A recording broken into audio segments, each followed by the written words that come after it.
Do you know who is called the father of our country? His name is George Washington. He was the first president of the United States. Let's hear his story. George Washington was born in 1732 to a wealthy family in Virginia. This was before the United States was a country, when Virginia was ruled by Great Britain. George was the oldest of 6 children. He grew up on a plantation, and his father died when he was 11. At the age of 16, he left home to work as a surveyor, someone who measured land and made maps.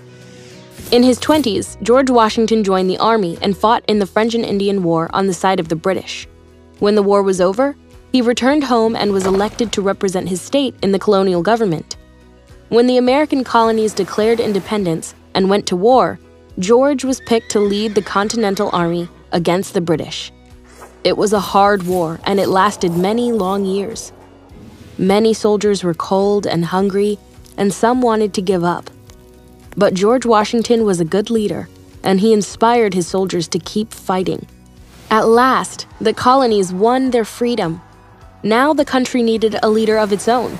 George Washington was elected as the first president of the United States. But after 8 years, he decided to step down so that someone else could lead the country.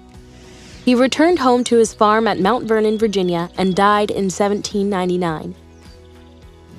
George Washington was one of our country's most important founding fathers, and he is remembered as a national hero. His portrait is on the dollar bill and the quarter.